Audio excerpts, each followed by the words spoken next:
السلام علیکم ورحمۃ اللہ وبرکاتہ۔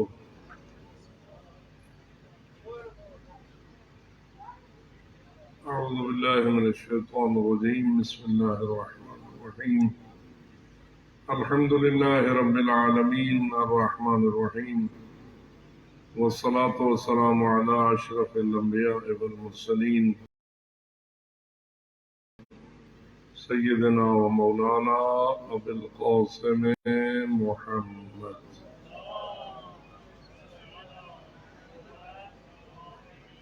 والصلاة والسلام علی آلہ الطیبین الطاہرین المعصومین، الذین اذهب اللہ عنہم الرجس وطہرہم تطہیرا۔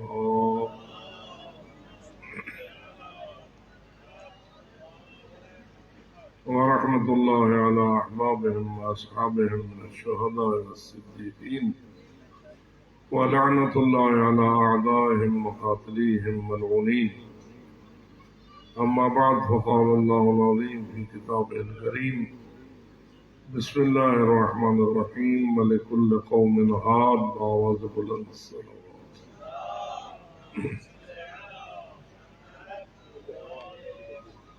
بظاہر آپ حضرات بہت زیادہ تھک چکے ہیں، آپ کی آواز بتا رہی ہے کہ اب آپ کو بستر اور طرف بلا رہا ہے، اور آپ کافی تھکے ماندے سن رہے ہیں۔ اللہ اکبر، یا رسول اللہ، یا علی۔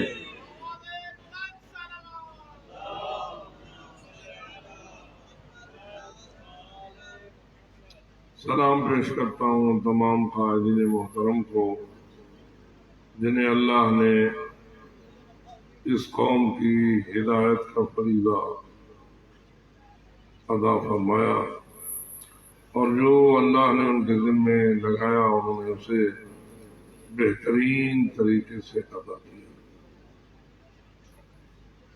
میں زیادہ دیر تک آپ کو ضامن نہیں دوں گا، مگر قرآن مجید کی اس آیت کریمہ کی طرف آپ کو توجہ دلاؤں گا کہ اللہ فرماتا ہے وَلِكُلِّ قَوْمٍ هَادٍ، ہر قوم کے لیے ایک ہدایت کرنے والا ہے۔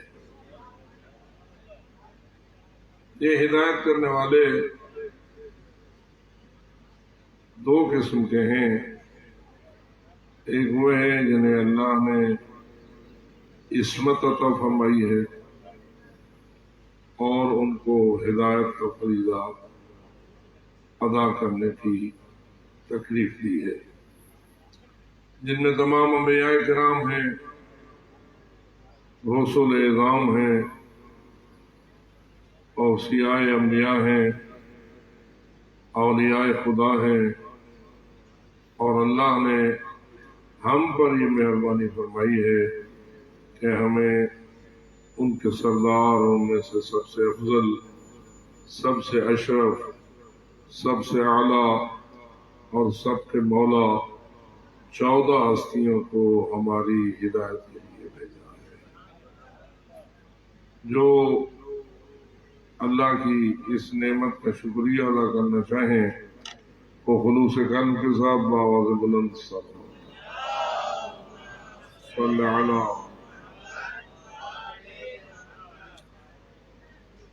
لیکن یہ سلسلہ حکمت الہی یہی تھی کہ اس کو ہمیشہ کے لیے جاری نہ رکھے، بلکہ کچھ ان کے اپنے ادوار میں اور کچھ اس آخری دور میں ایسے بزرگان اور علماء، صالحین اور با تقوی ہستیوں کے حوالے کر دیا جائے جو ان کے دیے ہوئے تعلیمات کے مطابق اور ان کے ارشادات کے مطابق، ان کی تربیت کے مطابق، ان کے اصول ہدایت کے مطابق اس فریضے کو انجام دیں، اور یہ سلسلہ آج تک جاری ہے۔ آخری معصوم پردہ غیبت میں چلے گئے، اور ان کا پردہ غیبت میں جانا بھی حکمت الہی کے مطابق تھا اور ہے۔ لیکن اس میں ایک بات ضرور قابل توجہ ہے، اور یہ کہ کیا غیبت کے ہو جانے کے بعد ہدایت والا فریضہ جاری ہے یا ہدایت والا فریضہ ختم ہو گیا؟ جی، جتنے بندے جاری ہونے کو تسلیم کرتے ہیں وہ سارے ثواب پر صلی اللہ۔ دانش اور عقل بھی یہی رہنمائی کرتی ہے کہ سلسلہ ہدایت ختم نہیں ہونا چاہیے۔ حضرت آدم علیہ السلام کے دور سے جو شروع ہوا ہے اس کو قیامت تک جاری رہنا چاہیے، اور اللہ کی طرف سے ہدایت کا فریضہ انجام دینے والے آتے رہیں اور اپنا اپنا فریضہ ادا کرتے رہیں۔ میں یہ سمجھتا ہوں کہ معصومین کے اپنے ادوار میں بھی ان کے نمائندے، ان کے شاگرد، ان کے تربیت یافتگان پوری دنیا میں معصومین کے سائے تلے غیر معصوم ہونے کے باوجود بھی معصومین کی تعلیمات اور ہدایات کے مطابق امت کو ہدایت کرتے رہے۔ رسول اکرم کے زمانے میں بھی، امیر المومنین کے دور میں بھی، اور تمام ائمہ ہدی علیہ السلام کے ادوار میں، کیا ان کے شاگرد، ان کے تربیت یافتگان، ان کے اصحاب، ان کے غلامان اور ان کی اولاد سارے ہی ہدایت کے فریضے کو انجام دیتے رہے یا ہدایت کا فریضہ چھوڑ دیا گیا؟ واضح ہے کہ مثلا نبی اکرم تو مسجد نبی کے ممبر پر بیٹھ کر فریضہ ہدایت انجام دیتے تھے، لیکن ان کے پیغامات جہاں جہاں اسلام پہنچ چکا تھا وہاں تک پہنچانے والے کون تھے؟ وہ وہی تھے جو پیغمبر اکرم سے سنتے تھے اور اس پیغام کو پوری دنیا میں پھیلاتے تھے۔ لہذا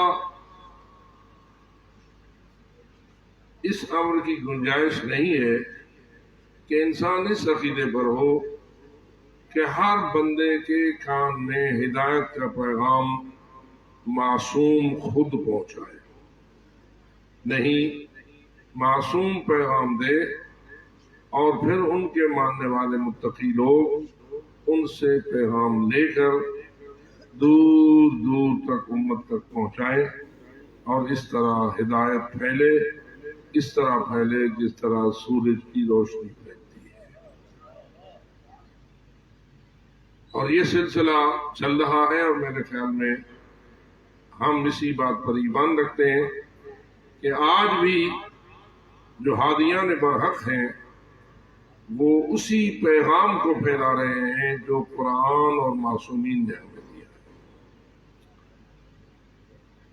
آج پاکستان میں پاکستان کے قائدین محترم جو ہادیان برحق ہیں ان کی برسیوں کو منانے کے لیے آپ کا اجتماع ہوا ہے۔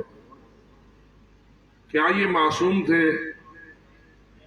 جی، حضرت علامہ سید محمد دہلوی کیا معصوم تھے؟ علامہ مفتی جعفر حسین علی اللہ مقامہ کیا معصوم تھے؟ شہید قائد عارف الحسینی شہید ہوئے لیکن کیا معصوم تھے؟ تو اسی طرح جو معصوم نہ تھے انہوں نے اپنے فریضے کو انجام دیا، تو آج کے موجودہ قائد بھی معصوم نہ ہو کے معصوموں والی ہدایت کا فریضہ انجام دیا۔ بہت سارا مسئلہ یہ ہے کہ ہماری مجالس اور محافل چونکہ اکثر تذکرہ معصومین کا کرتے ہیں اور ہونا چاہیے، لیکن معصومین کے تذکرے کا یہ مطلب نہیں ہے کہ ان کی تعلیمات کو خود معصوم ہی آگے پہنچائے نہ، بلکہ معصوم کی تعلیمات کو غیر معصوم بھی آگے پہنچا سکتا ہے، پہنچا رہا ہے اور پہنچاتا رہے۔ دیکھنا یہ ہے کہ آیا انہوں نے ہدایت کا فریضہ اس انداز سے نبھایا ہے یا نبھا رہے ہیں یا نہیں جو انداز انہیں معصومین نے سکھایا ہے۔ میں اگر یہاں حوالہ دوں، ابھی ہمارے محترمین بھی یہ بات کر رہے تھے، کربلا بنیادی طور کے اوپر ہمارے لیے یہ حیثیت رکھتی ہے کہ ہم نے جو کچھ درس لینا ہے وہ کربلا سے لینا ہے۔ لیکن آیا کربلا میں شہادت پانے والے یا اسیر ہونے والی ہستیاں ساری معصوم تھیں یا ان میں غیر معصوم بھی تھے؟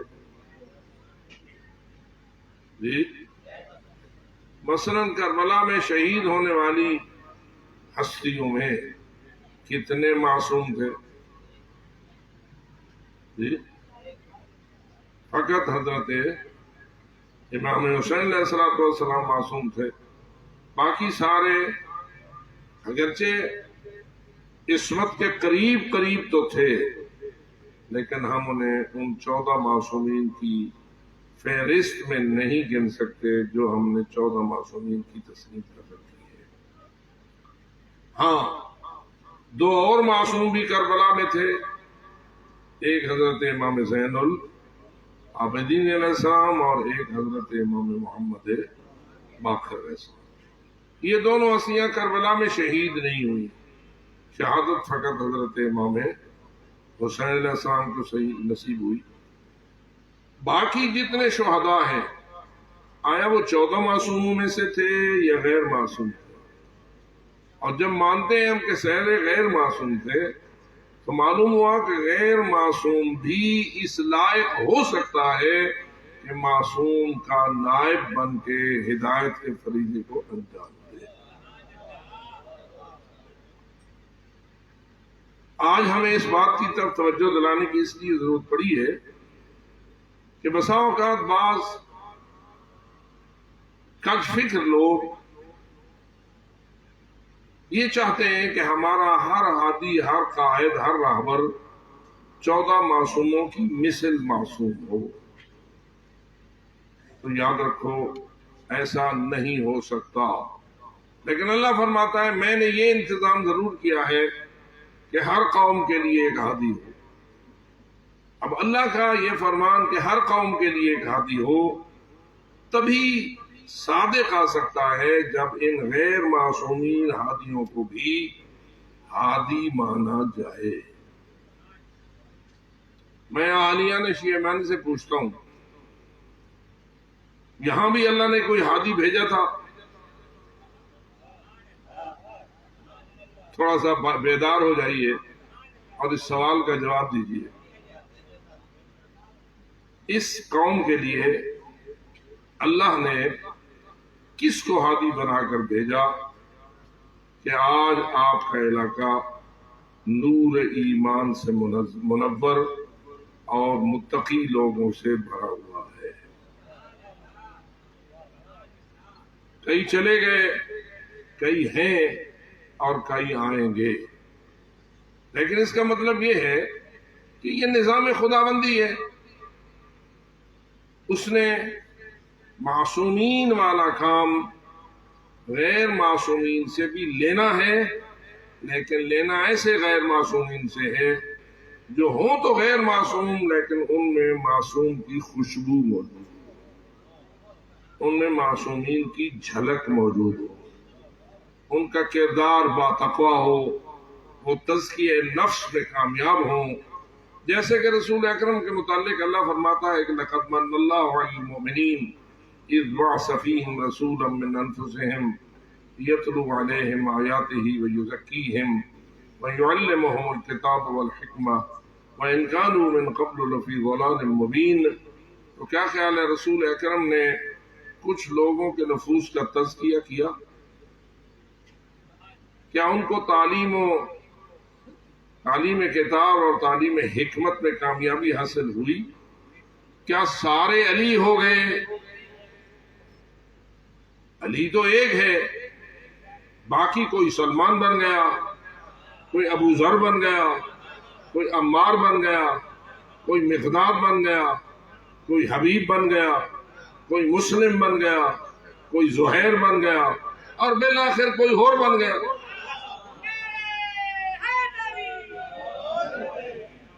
کیا ان سب نے اپنے اپنے فرائض بہترین طریقے سے ادا کیے یا نہ کیے؟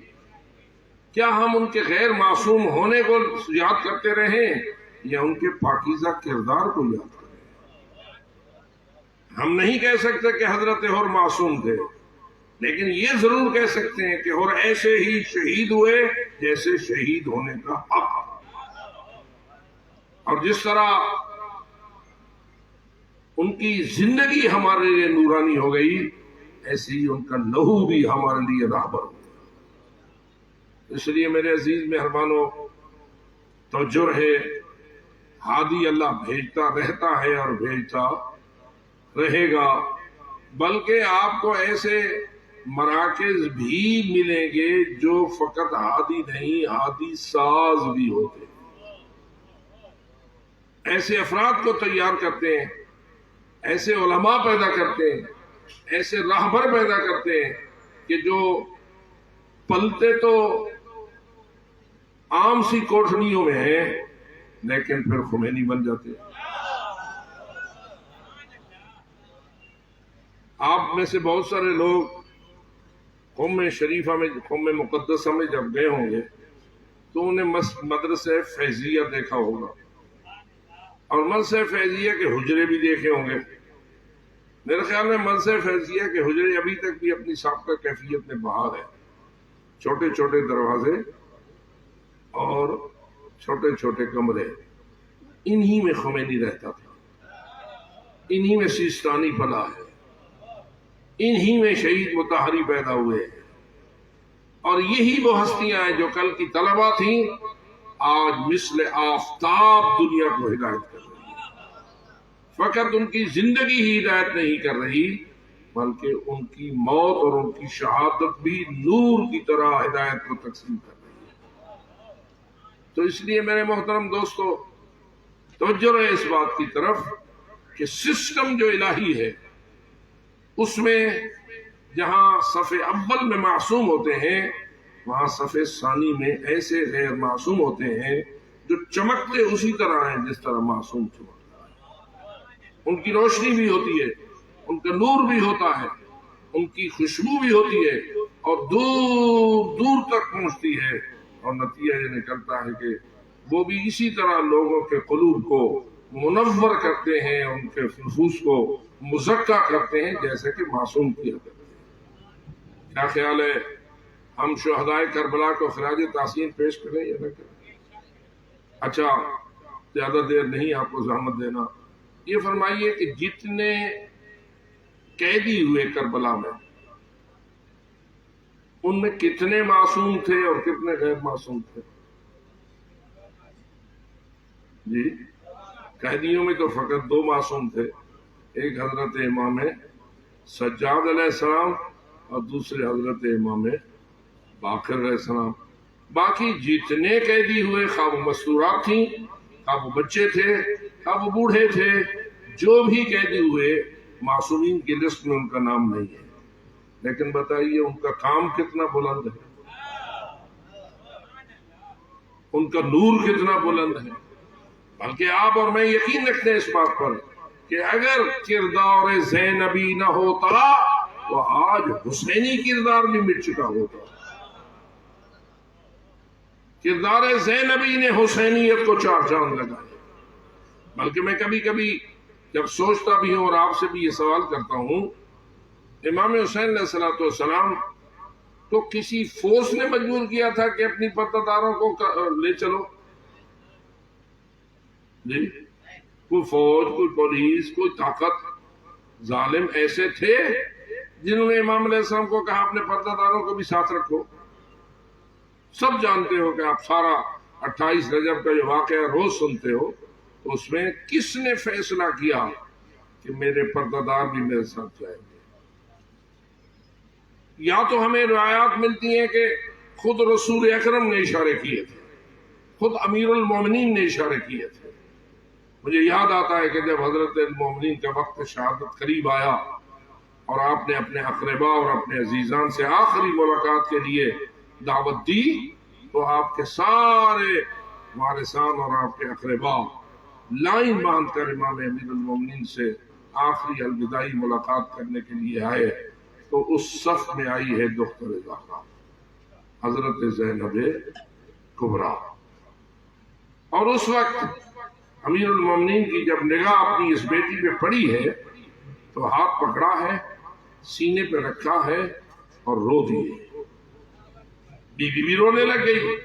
لیکن اس وقت بی بی نے بابا سے ایک سوال کیا، بابا ایک سوال کا جواب دے دو. کیا سوال ہے؟ مجھے ام ایمن نے بتایا ہے کہ زینب تجھے ایک مرتبہ پھر اس کوفہ میں آنا ہوگا. بابا کیا یہ صحیح ہے مجھے کوفہ آنا ہوگا؟ امیر المومنین روئے اور سخت رو کے کہا، صبرن صبرن صبرن ہے میری بیٹی، آنا تو ہوگا لیکن صبر سے رہنا ہوگا، ان مصائب کا صبر سے مقابلہ کرنا ہوگا. کیا امیر المومنین کا یہ جملہ صبرن بتا رہا ہے یا نہیں کہ زینب تجھے آنا ہوگا؟ اور زینب کو روکا نہیں ہے کہ تو نہ آنا، انہیں آنا ہے. اور یہی وجہ ہے کہ امام حسین نے ان کو ساتھ رکھا. اب ذرا تھوڑا سا اپنے ذہن پہ زور دیجئے. امام حسین یہ جانتے ہوئے کہ پردے لٹیں گے، یہ جانتے ہوئے کہ چادریں اترے گی، یہ جانتے ہوئے کہ ظلم اپنی انتہاؤں کو پہنچے گا، لیکن کیا امام حسین نے کربلا میں ان بیویوں کو لانے میں کیا مقصد مد نظر رکھا تھا؟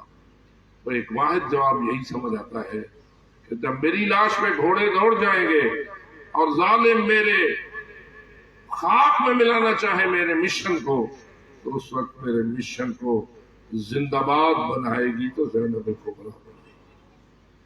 اور حسینیت کا اگر کی بنیاد رکھے گی تو دختر زہرا رکھے گی.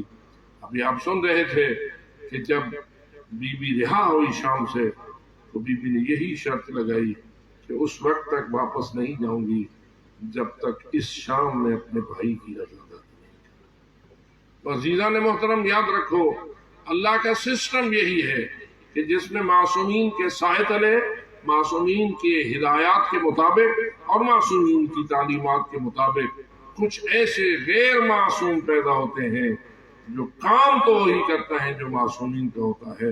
وہ معصوم نہیں ہو جاتے لیکن ان کا مشن وہی ہوتا ہے جو رسول کا مشن ہے، ان کا مشن وہی ہوتا ہے جو حیدر کرار کا مشن ہے، ان کا مشن وہی ہوتا ہے جو فاطمہ زہرا کا مشن ہے، ان کا مشن وہی ہوتا ہے جو حسنین شریفین اور تمام معصومین کا مشن ہے.